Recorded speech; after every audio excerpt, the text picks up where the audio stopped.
am. This is going to be my last recording in this house. It's echoey, but I have a few things that I need to say before I leave this house. First of all, we had some issues, a lot of issues, as some of you know, and I'm trying to hold this because everything's packed up. We've had a lot of issues that have happened in the past couple of years, landlord-wise, and we filed for bankruptcy a year ago, and if you know anything that's been going on with me, we have been applying for apartments and we've been getting turned down because they say our credit's so bad, but yet we're like, our credit's not that bad. But when we went to go look on our credit reports, we noticed that there were still some things hanging over from our bankruptcy, which by law should not be there. So we worked with the creditor. The creditor was awesome and wrote a letter to make sure that we could get into apartments. The apartments are still denying us, even though we have given them everything they asked for.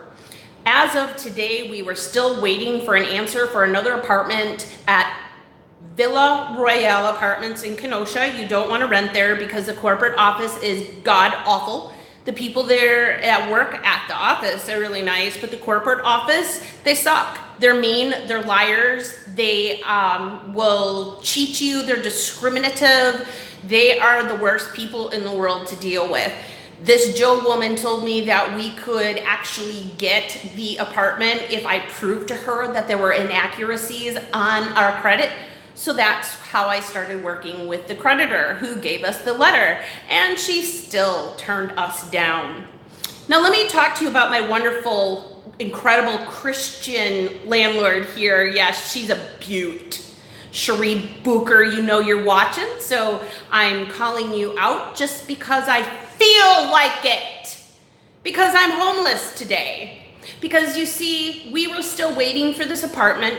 We were still waiting for an apartment in Milwaukee, and we had a possibility to move into our other home, which I'll talk to you about in a minute.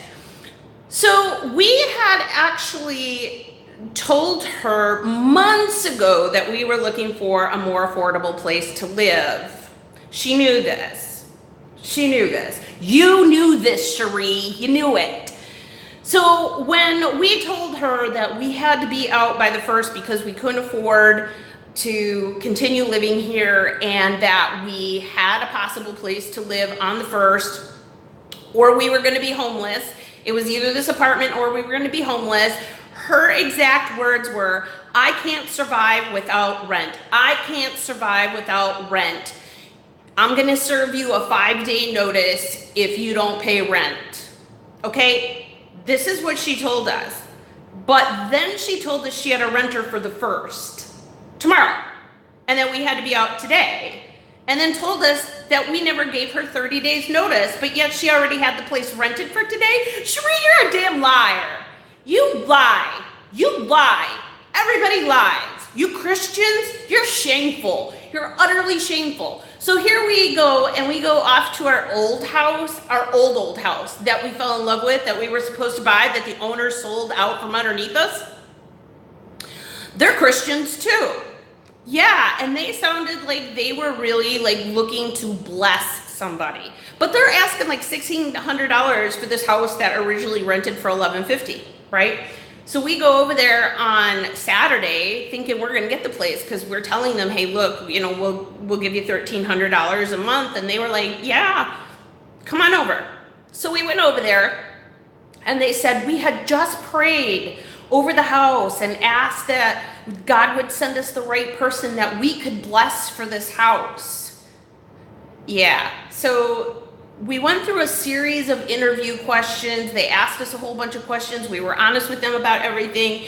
And then I really felt like we were going to get this apartment today because we did everything that they asked us to do. We have good credit. Jared has 4 years working experience at the same job, and we have great rental history. However, that just wasn't good enough for them. They said that, well, those marks weren't taken off.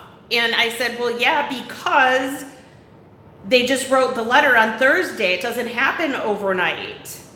And that didn't matter. No matter what we did, she was determined to turn us down because I fought for what's right. Here's the deal. You fight for what's right, and you're going to get shot down and you're going to get crapped on. All right, so the next thing, here we are, but we really believed we were going to get this place today. In fact, everyone at the office here in Kenosha totally thought we had it. They were fighting for us. All this stuff was going on. So we were totally convinced that we were going to get this apartment. It was much more affordable and better for us. So I decided, you know what, Lord, I'm trying to do really good with my finances. I'm trying to do better in my life. So I told the people at our old house, I said, you know what, $1,300 is still pushing it. It's the same amount of money that we'd be paying here. And I really don't want to put us in another bad financial situation. He didn't respond. Well, today I spent 3 hours on the phone fighting for what was right. I fought for our right because we did everything that we were supposed to do, and we were still turned down for the apartment here in town by the corporate office. And I talked to the application decision maker's boss. I talked to the owner's secretary. No one got back to me.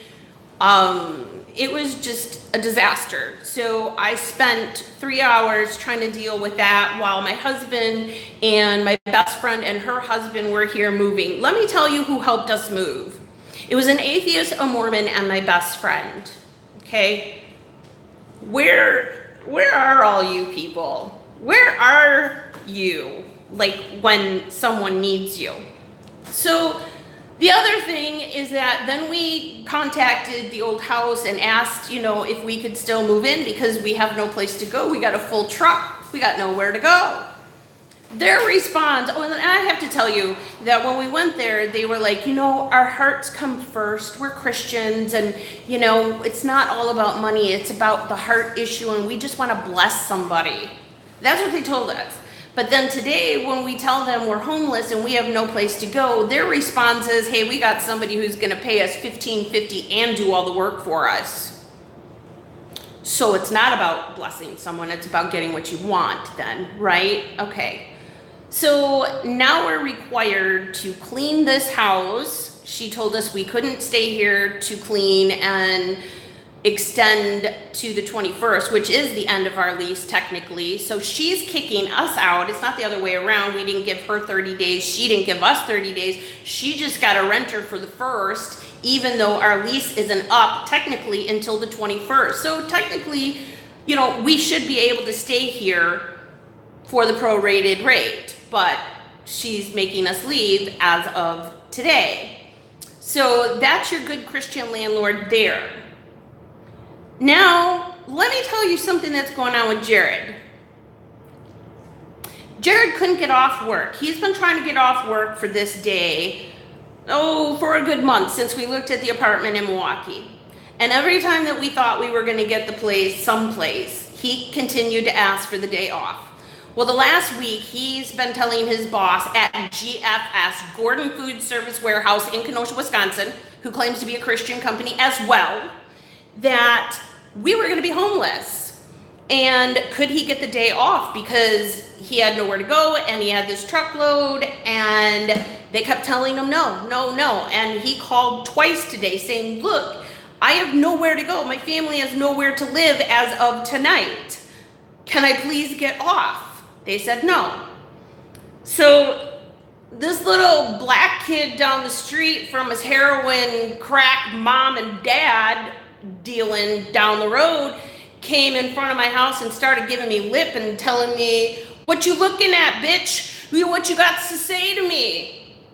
I said, come on over here. I'll tell you what I got to say to you. He says, you come over here. So I went over there. He ran into his house, and then the little sister said, you come in. And so I came in, and he started lipping off to me, and I started telling him, how can you be so disrespectful? You're 8 years old, I'm 50. And he starts laughing. He thinks it's a joke. He's acting like a 20-year-old hoodlum, which he is going to be eventually, as we already can tell.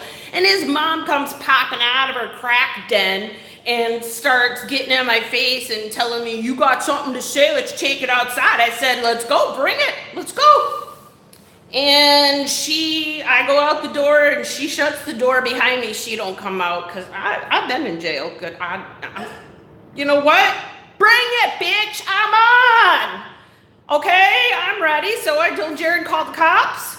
Cause, and then I just went crazy, got walking down the street talking about how she's a crack whore and they're heroin dealers anyway, and they can't keep their kids in line. So, yeah, that's been my day. So in the meantime, I still don't have everything cleaned and packed here in this house. So Jared's like, I can't go to work.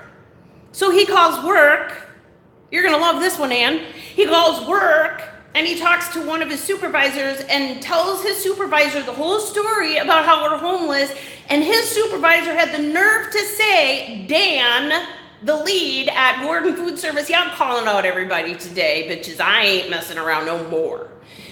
Dan says, do you mean to tell me after all this time you couldn't have prevented this from happening?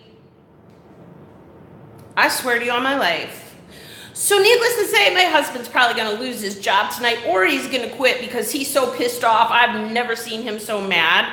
He's got the U-Haul truck full of our stuff that has nowhere to go. He's just going to drive it around town because we got nowhere to go. So he's going there to tell them off. And we still have no place to live tonight. Now, one more thing before I take off from this madness. I want to talk about Christians. People who showed up today to help us move. Okay? An atheist, a Mormon, and my best friend, who is a Christian. She's more of a Christian than anyone else I know. And let me tell you about you Christians. You make me sick. Sick to my stomach. When all of this happened today, after all the fighting and all the things that we've been doing, working so hard to find a place to live, I started doubting God. I told Jared, I have no more faith in God. Where is God? And as I continued to clean and do the things around the house, I started feeling the Lord press upon my heart, saying, I've done everything. I'm waiting on the right people to do the right thing.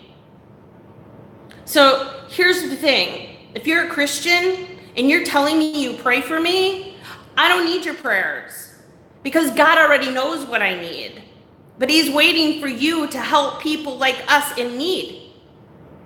Don't you get it? Don't you understand what your purpose in life is for? So I posted on Facebook the other night, we're homeless. Nobody cares. Nobody said a damn word to me on Facebook.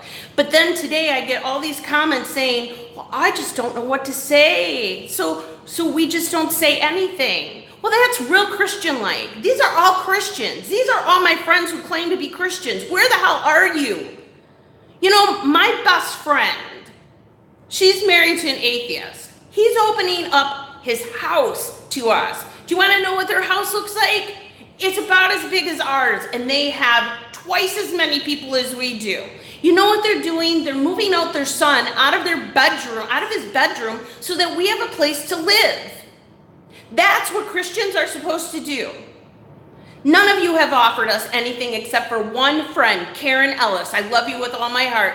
This girl's got no money whatsoever, nothing. And she's going through her own financial problems and she sends me $40. That ain't gonna help me move tomorrow. But you know what? She thought about me and she knew I needed the help and she gave me the money. God bless her. And God bless my friend Ann and her atheist husband Pete. And the Mormon man who showed up to help us move. Did anybody else offer to help us today? Did anybody say, hey, you can move your stuff into our place until you find a place? Or hey, we have a basement you can use? Or hey, we've got a spare bedroom? Ann doesn't have a spare bedroom. Her son is going to be moved out of her room so that we have a place to live. Who's doing that for us? You know what? Christians, listen to me now. You're all fake as hell, and you drive me all crazy. You want to know why Christians have a bad name now? It's because of people like you. Don't tell me you're going to pray for me, because God already knows my needs. All right, I already said that before, but I'm reiterating because apparently you dumbasses don't have a clue about what God is about. You don't know. Because Jesus would never have told the blind man or the guy who couldn't get up or the person who couldn't walk, he wouldn't say, hey, I'll pray for you and leave. He wouldn't do that. And he wouldn't walk away and be silent when somebody was hurting. He wouldn't have done that. Don't call yourself Christians because you're not Christ-like. You give Christians a bad name. And you're hurting people like me and my family who desperately need help. Do you remember the scripture in Matthew where Jesus said, when you feed the homeless person, you're feeding me? Do you remember those words? Here's the thing. I believe in the Bible. Do you? Or do you just believe in yourself? Do you just believe in your own will that your prayers are going to make a house fall from the fucking sky for us? Is that what you think? Do you think that when you pray to God that God's just going to, oh, hey, I hear your prayer. Let me just magically send a house down. How many times have I been told that God's not a magician? How many times have you guys told me that? Okay, but yet, what do you think your prayers are doing? It hasn't helped us. We're still homeless. We don't have anywhere to live, okay? We have a room to live in thanks to my best friend, but we don't have a place to live. And your prayers don't mean anything if you don't do anything. Do you understand that? That prayers don't mean anything if you don't actually have works that go behind it? I know so many of you that have so much to give and you won't do it. You're just going to pray for me. Oh, well, bless your little hearts. You know what? I'm done with Christians. I'm not done with God, because I believe that God told me today that he has been waiting for someone to do the right thing for the right people. And that was us. He was waiting for you to help us. And you didn't. And in return, you didn't do it for Jesus either. God have mercy on your souls. Did anybody want